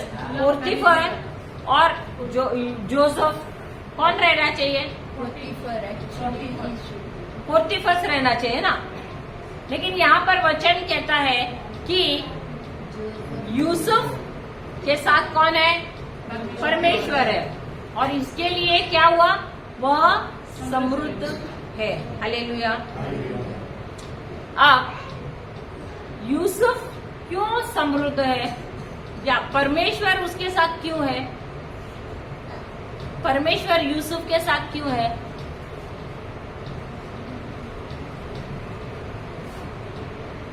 वह सच्चाई से और ईमानदारी से रहता है परमेश्वर के साथ, परमेश्वर के हर कार्य में। अच्छा, यहाँ दिया है परमेश्वर यूसुफ के साथ था, इसलिए वह समृद्ध है। हालेलुया। तो परमेश्वर यूसुफ के साथ था। क्या परमेश्वर आपके साथ है कि नहीं? हमारे साथ भी है ना। है। लेकिन क्या हम समृद्ध है? क्या हम सफल है? है? अपने हालत को देख के बोलिए, है क्या नहीं? है? बदलाव आ रहा है। यहाँ वचन कह रहा है कि परमेश्वर यूसुफ के साथ था हाँ। और इसीलिए वह समृद्ध था।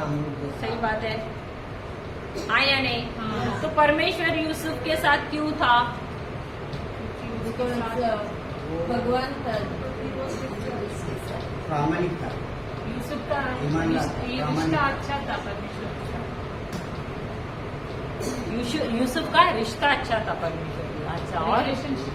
और वही मैं बोला, यूसुफ के साथ परमेश्वर क्यों था? तो वो उनका विश्वास ये था, सेवक।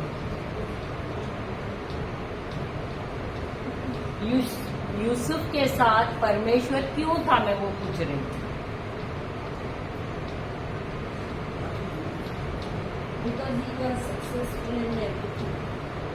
Because the Lord was with him, he was successful. तो मैं वही पूछ रही हूँ कि उसके साथ परमेश्वर क्यों था?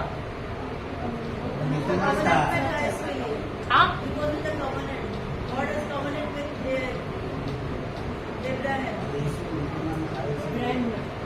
यूसुफ परमेश्वर के साथ था। अच्छा, यूसुफ को किसने गुलामी में बेचा? भाइयों ने बेचा। सही बात है, उसके भाइयों ने उसको गुलामी में बेचा।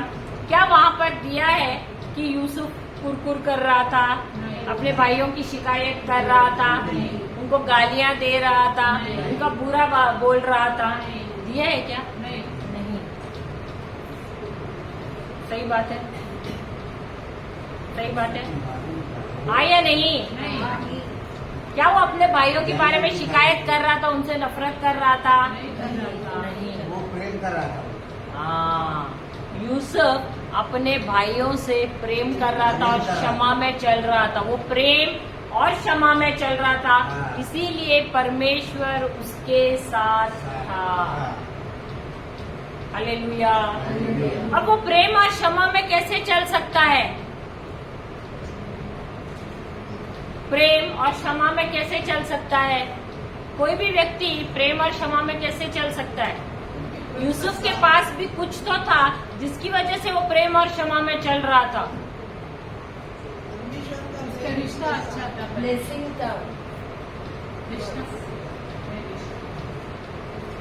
मैं उसको पता था कि परमेश्वर यीशु के साथ था। कैसे इसलिए पता था? मैं हर मुश्किल को सहन करता था। प्रत्युत्तर नहीं देता था। उसके पास ये सहनशीलता था, नम्रता और प्रेम। यूसुफ के पास ऐसा कुछ तो था जो उसे सामर्थ्य दे रहा था प्रेम में चलने के लिए, क्षमा में चलने के लिए। वो प्रेम से चल रहा है। उसके पास 2 सपने थे, हाँ। हाँ, तो सकते। सही बात है। Yes, yes. और उसका ध्यान कहाँ था?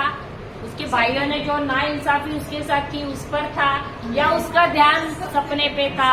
देखो, उस समय उनके पास हमारे जैसा बाइबल नहीं था हाथ में। आज हमारे पास लिखा हुआ बाइबल है हाथ में, उनके पास बाइबल नहीं था। इसलिए उस जमाने में परमेश्वर सपने देता था, तो सपनों के द्वारा बात करता था। तो उसके पास वो सपना था, वो सपने थे जिसमें प्रभु ने उसको बताया था कि एक दिन उसे वो बहुत महान व्यक्ति बनाएगा। राजा। और भले उसके साथ कितना भी नाइंसाफी हुई है, भले उसके साथ कितना भी बुरा हुआ है, उसका ध्यान कहाँ था? सपने पे। वो सपनों पर था कि मुझे पता है, मुझे यकीन है, अगर मैं इस दौर से गुजर रहा हूँ, इस गुलामी से भी मैं गुजर रहा हूँ, तो भी प्रभु इस गुलामी को इस्तेमाल कर रहा है मुझे एक महान व्यक्ति बनाने के लिए। और इसीलिए उसका ध्यान कहाँ था? उस सपने पर था। सपनों और पे। ये सपना उसे सामर्थ्य दे रहा था हम्म। प्रेम में चलने के लिए। वो सपना उसे सामर्थ्य दे रहा था क्षमा में चलने के लिए। और परमेश्वर उसी के साथ रहता है जो प्रेम और क्षमा में चलता है। Hallelujah.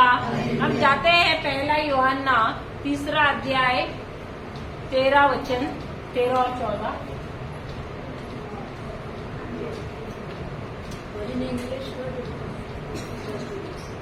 First letter of John, पहला यूहन्ना 3 अध्याय हाँ।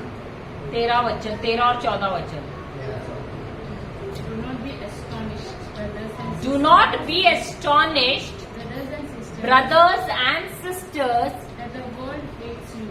that the world hates you. We know that We know that we have passed from we have passed from death to life death to life because because we love one another. we love one another. Whoever does not love Whoever does not love abides in death. abides in death, and All who hate a brother all who hate a brother or sister or sister are murderers. are murderers. And you know that And you know that murderers do not have murderers do not have eternal life eternal life abiding in them. Hallelujah. Hindi में पढ़ना। भाइयों, यदि संसार तुमसे यदि संसार तुमसे बैर करे तो इस पर आश्चर्य मत तो इस पर आश्चर्य करो। मत करो। क्या हम लोग आश्चर्य करते हैं जब कोई भी हमसे नफरत करता है? अभी समझो, उदाहरण ना, अभी इस बहन ने उस बहन के लिए अच्छा किया, ये बहन ने उस बहन सिस्टर के लिए बहुत अच्छा किया, और वो अपेक्षा करती है कि ये सिस्टर रोज आके उससे बात करे, जब भी मिले उसको मुस्कुराए। ठीक है, मैं उदाहरण दे रही हूँ। अब ऐसे होता है कि कुछ दिन तक तो इनका रिश्ता अच्छा है, अभी अचानक क्या होता है, एनेट बहन ये सामने से आ रहे हैं, एनेट बहन इनको बिना देखे बिना मुस्कुराए वो सीधा निकल जाए, या देखती भी है लेकिन मुस्कुराती नहीं, मुंह टेढ़ा करके चली जाती है। ठीक है, मैं उदाहरण देती हूँ, वैसे नहीं है लेकिन जानबूझ के उनका इस्तेमाल किया। अब वो मुंह टेढ़ा करके गए, अभी आपके दिल में क्या आएगा? आपने उनके पास घर नहीं था, उनके लिए एक अच्छा सा किराए का घर देखा, आपने उनको दे दिया, वो बहुत खुश हो गए, आपको धन्यवाद वगैरह किया। अभी कुछ 15 दिन के बाद वो आपको मिली सामने से, लेकिन उसने आपको ऐसा मुंह टेढ़ा किया और उस तरफ गई। अभी आपका दिल में क्या आएगा? द्वेष। ना, मैं उनसे पूछ रही हूँ, उनका दिल में वो सोच रहे क्या आना चाहिए मेरे दिल में? क्या आना चाहिए आपके दिल में? नाराजगी आएगी ना। सबसे पहले आप सोचेंगे ऐसा क्या हुआ, मैंने तो इसका तो अच्छा किया है, और मैं तो अच्छी थी इसके साथ, इतना अच्छा करने के बाद भी मेरे से मुंह टेढ़ा करके निकल गई। सही बात है, होता है कि नहीं? और आप गुस्सा भी हो जाएंगे और सबको बोल के भी फिरेंगे, ये मालूम है वो मैं इतनी अच्छी थी उसके साथ, मैंने उसका इतना अच्छा किया, उसके पास घर नहीं था, वो मेरे पास आई, मैंने उसको घर भी दिलाई, लेकिन आज मालूम है उसने क्या किया, मुंह टेढ़ा करके गई, मुस्कुराई भी नहीं। कितनी बुरी है ना वो, बोलते है कि नहीं? हम ऐसा बोलते हैं कि नहीं? हम ऐसा बोलते हैं।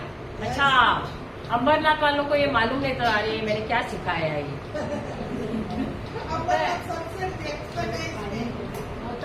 होता है कि नहीं ऐसे? होता है कि नहीं? तो यही ये वचन कहता है। क्या हम आश्चर्यचकित होते हैं जब हमारे साथ लोग ऐसे करते बर्ताव करते हैं?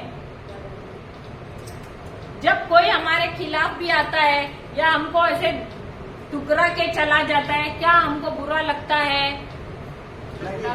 लगता है कि नहीं? क्यों लगता है? क्योंकि हम इंसान हैं। सही बात है? सही बात है? हाँ या नहीं? आज सुबह पहला हम लोग ने क्या सीखा? हम लोग इंसान है या हम आत्मिक जीव है? जो व्यक्ति अपने आप को इंसान समझता है वही बुरा मानता है। मैं जानबूझ के आपको मैं घुमा फिरा के पूछ रही थी कि कितना आप ध्यान रख रहे हैं इसको। अल्टीमेटली आप मान ही रहे कि आप लोग इंसान है। सही बात है? इंसान है या आत्मिक जीव है? अगर आत्मिक जीव है तो आपको बुरा लगना चाहिए क्या? उसको ही बुरा लगता है जो मनुष्य है। सही बात है? अगर आप परमेश्वर जैसे हूबहू 1/3 भाग आपका आत्मा है तो आपको बुरा लगना चाहिए क्या? नहीं। क्यों? क्योंकि परमेश्वर को भी बुरा लगा नहीं। उन्होंने अपने इकलौते पुत्र को दे दिया हमारे लिए। उनको मालूम होते हुए कि हम ठुकराएंगे उनके पुत्र को, फिर भी उन्होंने अपने एक बहुमूल्य चीज, वो कौन है? अपना पुत्र, उसको हमारे लिए दे दिया। तो अगर हम उसके बच्चे हैं तो हमको भी प्रेम और क्षमा में चलना है कि नहीं? चलना है। यही हमको ये वचन बता रहा है। तो हम क्यों आश्चर्यचकित होते हैं? अगर वो मेरे को मुंह टेढ़ा करके जा रहा है, मुझे गाली भी देके जा रहा है, मुझे एक थप्पड़ भी मार के जा रहा है, मुझे बुरा लगना चाहिए क्या? नहीं लगना चाहिए। भले वो बेईमान भी हो जाए। हम लोग बोलते हैं कितना बेईमान है, मैंने कितना किया इसके लिए। होता है कि नहीं? तो हमने कितनी बेईमानी की है परमेश्वर के साथ। तो परमेश्वर ने कितना बोलना चाहिए हमारे बारे में? क्या बोलते हैं क्या परमेश्वर? नहीं। लेकिन वो फिर भी हमको क्षमा किया है और करते ही जा रहे हैं हमको क्षमा। लेकिन जब हमारे खिलाफ लोग आते हैं तो हम क्या बोलते हैं? अरे कितना ये आदमी, अरे कितना वो है आदमी। सही बात है? ऐसा होता है। तो क्या हम आश्चर्यचकित होते हैं? आपको आश्चर्यचकित होना चाहिए क्या? नहीं होना चाहिए। नहीं होना चाहिए, क्योंकि जो व्यक्ति प्रभु यीशु के प्रेम को नहीं जानता है वही वैसे बर्ताव करता है।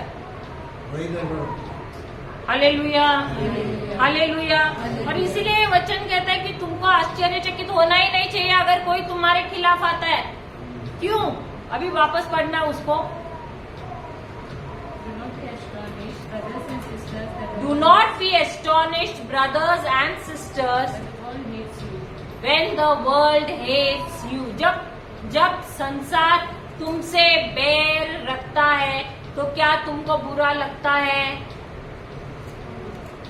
तुम्हारे बारे में बुरा बात करते हैं तो तुमको अच्छा लगता है या बुरा लगता है? किसी ने आके बोला, मालूम है वो सिस्टर, वो ग्रीन साड़ी वाली बेटी है ना, उसने ना ऐसा ऐसा ऐसा ऐसा किया। अभी आपको क्या हो गया? उसे, और वही औरत ने आके आपको बोला, मालूम है आपके बारे में उसने ऐसे बोला था। अभी क्या हो गया आपके अंदर? गुस्सा आया कि नहीं? मेरे बारे में क्या ऐसा बोला? होता है कि नहीं? होता है कि नहीं? सही बात है? घृणा आती है कि नहीं? नफरत आती है कि नहीं? लेकिन जो प्रभु के बच्चे हैं उनको ऐसा होना चाहिए कि आना चाहिए कि घृणा, गुस्सा नहीं आना चाहिए। यही ये वचन कहता है। हमको आश्चर्य होना नहीं चाहिए जब हमारे खिलाफ कोई भी कुछ भी बोलता भी है, हमारे खिलाफ कोई आता भी है तो। Hallelujah, hallelujah. क्या हमको दूसरों से बैर रखना है, दूसरों से नफरत रखनी है? नहीं। उसके बाद बोलना, पढ़ना। We know that we have passed from death to life because because we love one another, whoever does not love whoever does not love abides in death. abides in them. अभी उससे पहले हिंदी में पढ़ना हो, कौन सा 13 का 13 और 14। भाइयों, भाइयों, यदि संसार तुमसे यदि संसार तुमसे बैर करे बैर करे तो इस पर आश्चर्य मत करो। तो उस पर आश्चर्य मत करो। हम जानते हैं हम जानते हैं कि हमने मृत्यु से निकलकर कि हमने मृत्यु से निकलकर जीवन हाँ? जीवन में प्रवेश किया है। किसमें प्रवेश किया है? जीवन में प्रवेश किया है। जीवन में प्रवेश किया है। हमने किससे होकर? मृत्यु से। हमने किससे होकर? मृत्यु से निकलकर क्या आप लोग सब मृत्यु से निकल कर आए हैं? कभी हुई थी आपकी मृत्यु? प्रभु यीशु ने कभी हुई थी आप लोगों की मृत्यु? आप लोगों की आपकी मृत्यु हुई थी? प्रभु यीशु आपकी मृत्यु हुई थी कभी? आपकी मृत्यु हुई थी? हाँ हाँ आपकी हुई थी? हुई थी। आपकी? हाँ आपकी? आप मरे थे कभी? हाँ पीछे मरे थे? हाँ मरे थे। कभी मरे थे? प्रभु यीशु को क्रूस पे चढ़ाया। जब प्रभु यीशु को क्रूस पर चढ़ाया था तभी आप भी प्रभु यीशु के साथ क्रूस पर चढ़ाए गए थे। आप लोगों का बपतिस्मा हुआ है ना? हुआ है। बपतिस्मा हुआ, कितनों का हुआ है बपतिस्मा? सबका नहीं हुआ है बपतिस्मा? हो गया है ना? सबका बपतिस्मा हुआ है ना? सिस्टर, ये रिसीव बैप्टिज्म ना? बैप्टिज्म मिला है ना? बपतिस्मा का मतलब क्या है? नया जीवन बपतिस्मा का मतलब क्या है? जुने स्वभाव टाकून देऊन परमेश्वराच्या हातात विलीन होणे. बपतिस्मा का मतलब क्या है?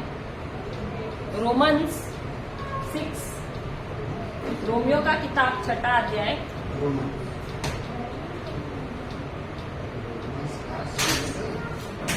क्या है? 6 वचन है शायद, देखो अध्याय 6 अध्याय 6 वचन है क्या? देखो 6. हाँ, हाँ यस पढ़ना। हमें कभी नहीं हुआ ना। हाँ, पढ़ो। अध्याय का 6वां वचन। We know that we know that, our old self was crucified with नहीं, उससे पहले 5वां वाला पढ़ना। or if we have been for if we have been, united with him, और उससे पहला 3रा वाला, do you not know that do you not know that all of us all of us, who have been baptized हाँ, Romeo का किताब 6 अध्याय 3रा वचन से लेना।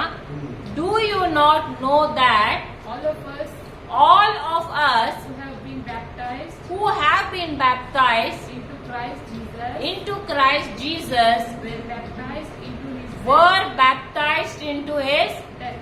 death.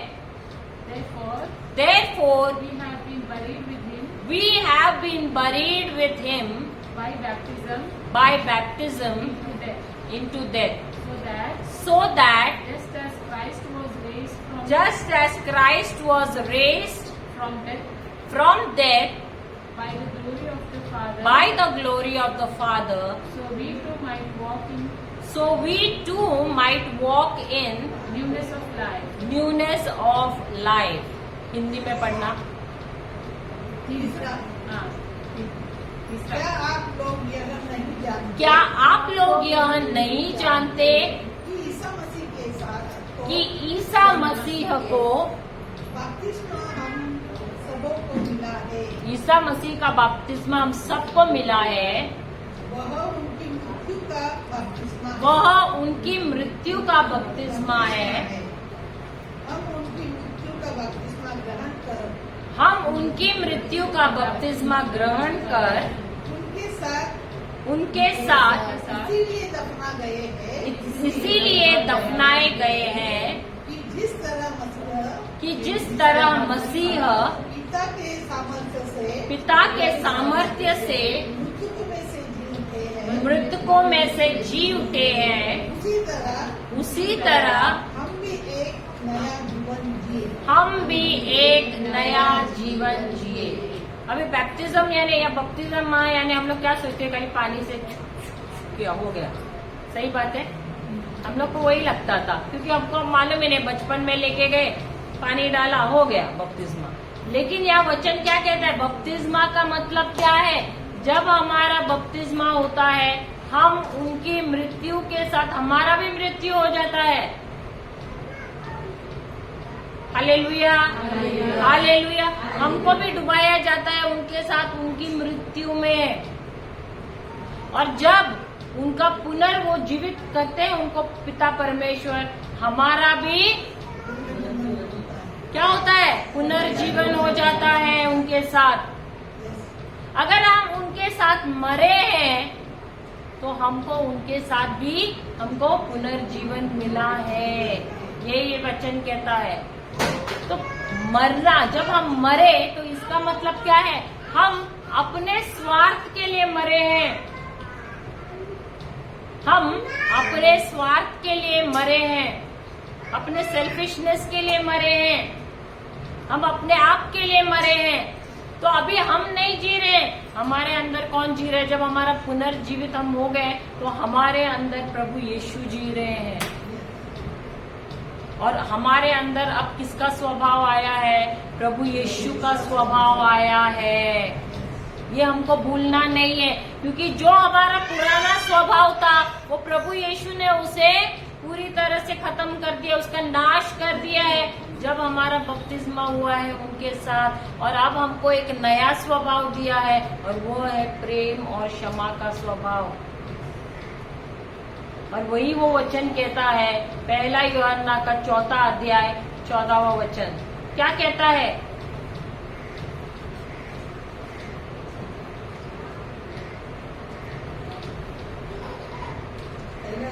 तीसरा का 14, सॉरी मैं 14 बोला, तीसरा का 14,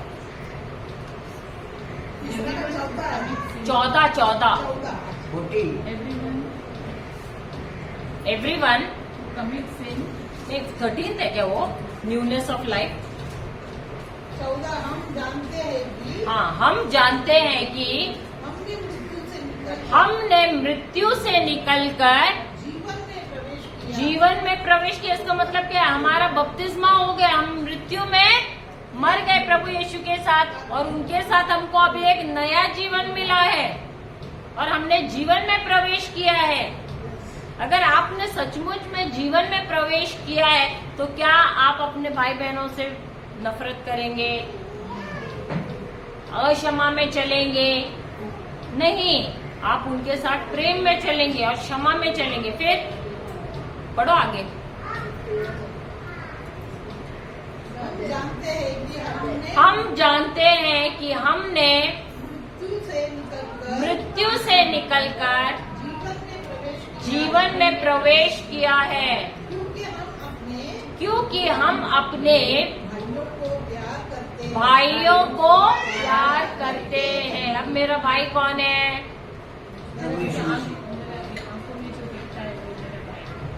जो कोई भी मेरे इर्द गिर्द है वो मेरा भाई हुआ ना प्रभु में। हालेलुया। जो कोई भी मेरे इर्द गिर्द में है वो मेरा भाई है। हालेलुया। तो मुझे हर एक से कैसे चलना है? विश्वास से। तो मुझे उसके साथ प्रेम में चलना है, क्षमा में चलना है। फिर जो प्यार नहीं करता, जो प्यार नहीं करता वह मृत्यु में निवास करता है। वो मृत्यु में निवास करता है। तो ऐसा कोई है यहाँ पर जो नफरत करता है? क्योंकि परमेश्वर कहते हैं कि जो कोई भी प्रेम में, क्षमा में नहीं चलता है वो किस में निवास कर रहा है? वह मृत्यु में निवास कर रहा है। इसका मतलब वो तो जिंदा ही नहीं है, वो मुर्दा है। तो कितने मुर्दे हैं यहाँ पर? कितने मुर्दे हैं यहाँ पर? अगर हम अपने ही घर वालों से नफरत करते हैं, अपने ही इर्द गिर्द जो रहते हैं उनसे नफरत करते हैं, जिनको हम देख रहे हैं, तो जो प्रभु को हम नहीं देखते हैं हम उनसे प्रेम कैसे कर सकते हैं? Hallelujah, hallelujah. तो यही ये वचन कह रहे हैं, पढ़ो आगे। 15 जो अपने भाई से बैर करता है, जो अपने भाई और बहन से बैर करता है वह हत्यारा है। वह हत्यारा है। और तुम जानते हो और तुम जानते हो कि किसी भी हत्यारे कि में किसी भी हत्यारे में अनंत जीवन नहीं अनंत जीवन नहीं होता। होता। हालेलुया। तो क्या आपको किसी को मारने के लिए चाकू की जरूरत है क्या? नहीं। जब आप किसी भाई या बहन से नफरत करते हैं, बैर की भावना रखते हैं, तो आप क्या बन जाते हैं? आप हत्यारा बन जाते हैं। आपको जाके किसी का खून करने की जरूरत नहीं है। जब आप नफरत करते हैं और क्षमा में चलते हैं, आप कौन बन जाते हैं? हत्यारा बन जाते हैं। और वचन कहता है आपके अंदर अनंत जीवन नहीं है। Hallelujah, hallelujah. अब अनंत जीवन क्या है? अनंत जीवन क्या है? इसका मतलब है आपका उद्धार ही नहीं हुआ है। जो व्यक्ति का उद्धार नहीं हुआ है उसके अंदर अनंत जीवन नहीं है। क्यों? क्योंकि वह नफरत में और क्षमा में।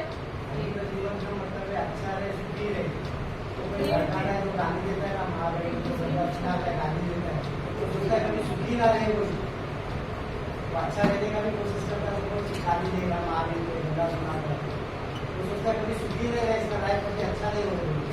नहीं, वो नहीं है उसका मतलब। प्रेम में रहना। अनंत जीवन का मतलब देखो, अनंत जीवन मरने के बाद भी होता है, लेकिन या तो वो नर्क में होता है या तो स्वर्ग में होता है। सही बात है। लेकिन प्रभु चाहते हैं कि हम अनंत जीवन यहाँ पर जिए। मरने के बाद कोई इंसान का नहीं पता, ये रहता ही नहीं है ना। आत्मा में है ना हम जिंदा। हमारे आत्मा में हम मरते नहीं है। शरीर भले हम यहाँ पर छोड़ के चले जाते हैं, लेकिन आत्मा कभी भी उसका नाश नहीं होता है। आत्मा का नाश नहीं होता है। आत्मा तो ऊपर चले जाता है, हाँ। रूप होता है, तो इंसान का जो रूप होता है, हर रूप मिल के भी इंसान का जन्म होता है। क्या क्या? हर रूप का जन्म होता है, बाद में इंसान का रूप का जन्म होता है। आप कौन सा थियोलॉजी बोल रहे हैं? हमारा यहाँ पर सिर्फ एक ही जीवन है। जो ये जीवन है ना, वो एक ही जीवन है हर एक को। उसके बाद या तो स्वर्ग है या तो नर्क है। तो जो जीवन आप यहाँ पर जी रहे हैं ना, उसी के अनुसार आप या तो स्वर्ग में जाओगे या तो नर्क में जाओगे। हालेलुया। तो अनंत जीवन का मतलब क्या है? अनंत जीवन का मतलब है प्रभु आपको एक सदा सर्वदा का जीवन दे रहा है, जहाँ पर आपका रिश्ता उनके साथ और उनके पुत्र के साथ सबसे पहले अच्छा होना चाहिए। अगर आपका उनके साथ ही रिश्ता अच्छा नहीं, आप अपने प्रभु को ही नहीं जानते हो, तो आप जाओगे स्वर्ग के तरफ तो प्रभु बोलेंगे मैं तो तुम्हें पहचानता ही नहीं हूँ। अगर मैं यहाँ पृथ्वी पे रहकर अगर मैं अपने पिता को नहीं पहचानता हूँ, मैं यीशु को नहीं पहचानता हूँ, तो मैं स्वर्ग में जाकर उनको कैसे पहचानूंगा? तो वो तो मुझे बोलेगा मैं तो तुम्हें पहचानता नहीं हूँ, निकल जाओ यहाँ से।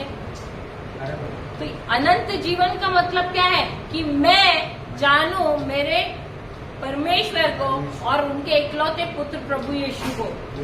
तो हमारा यहाँ पर सफर क्या है? उनको जानना, उनको पहचानना, उनके साथ संबंध रखना, उसी को कहते हैं अनंत जीवन।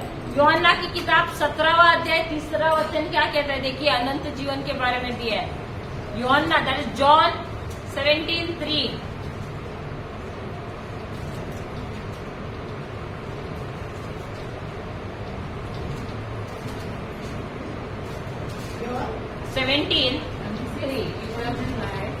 एंड दिस 17वां अध्याय 3रा वचन।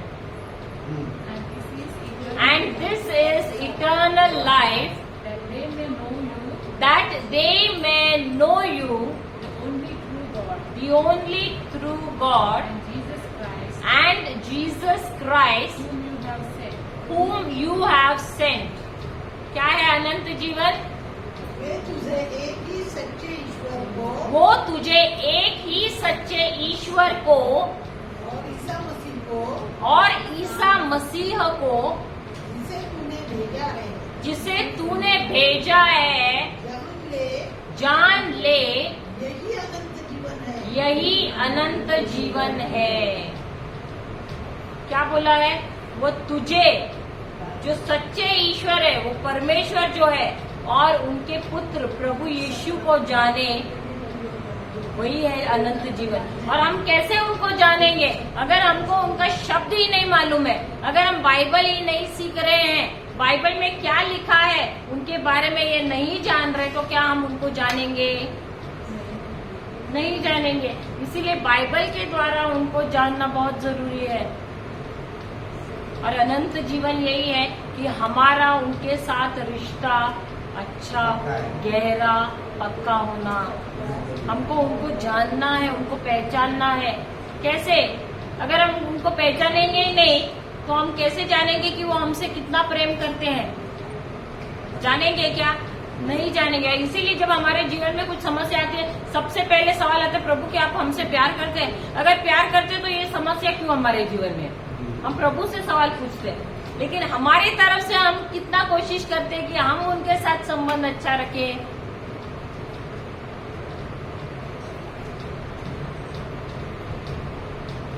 क्या हम चाहते हैं कि हमारे बच्चों के जीवन में बुराई आ जाए? नहीं। अगर वो गलत भी कर रहे हैं, हम चाहते हैं कि वो अच्छा ही जीवन जिए। सही बात है। तो हम पृथ्वी के माता पिता इतना अच्छा अपने बच्चों के बारे में सोचते हैं, तो क्या परमेश्वर उससे भी अधिक अच्छा हमारे बारे में नहीं सोचते हैं? सही बात है। तो वो कब अच्छा होगा हमारे जीवन में? जब हम वचन को सीखना शुरू करेंगे, जब हमारा रिश्ता उनके साथ अच्छा होगा तब। और उसके लिए हमको सबसे पहले बाइबल सीखना है, उनको जानना जरूरी है। लेकिन हम क्या करते हैं? हम इस जीवन में इतने व्यस्त है कि हमको हमारे कामकाज में, हमारे परिवार के इसमें हम इतने उलझे हुए हैं कि हम प्रभु को जानने की कोशिश ही नहीं करते, उनके स्वभाव को जानने की कोशिश नहीं करते। सही बात है कि नहीं? तो हम अनंत जीवन पाएंगे क्या? क्या हम अनंत जीवन प्राप्त करेंगे?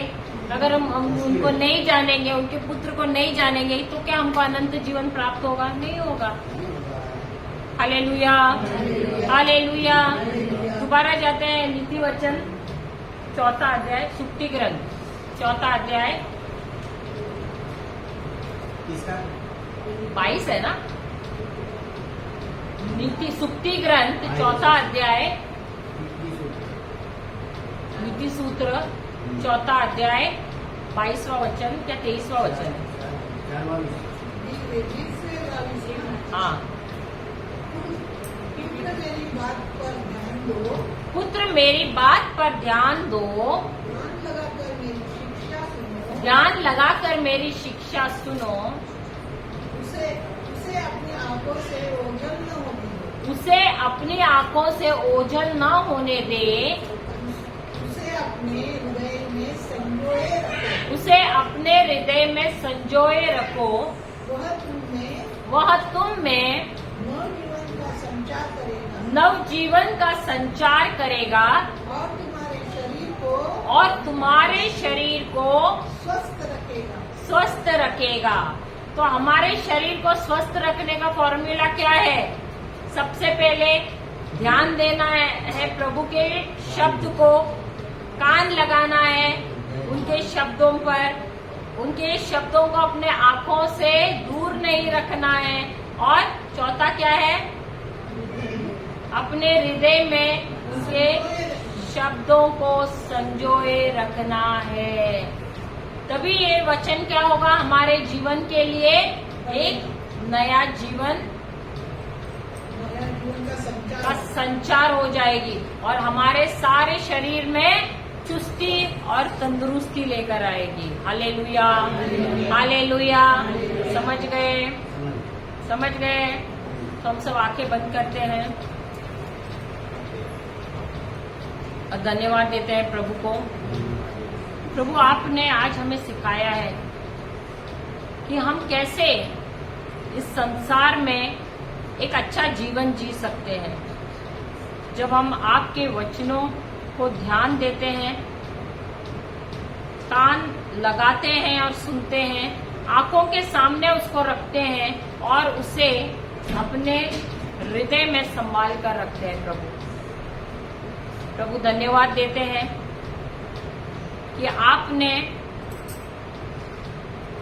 हमें यह अवसर दिया आपके साथ समय बिताने के लिए। धन्यवाद देते हैं प्रभु कि जो आपने हमें आज सिखाया है वो हम अपने जीवन में इस्तेमाल करेंगे प्रभु, और यही हम दूसरों को भी सिखाएंगे। ये प्रार्थना हम करते प्रभु यीशु के नाम से, आमेन आमेन। पिता पुत्र और पवित्र आत्मा के नाम पर जय यीशु।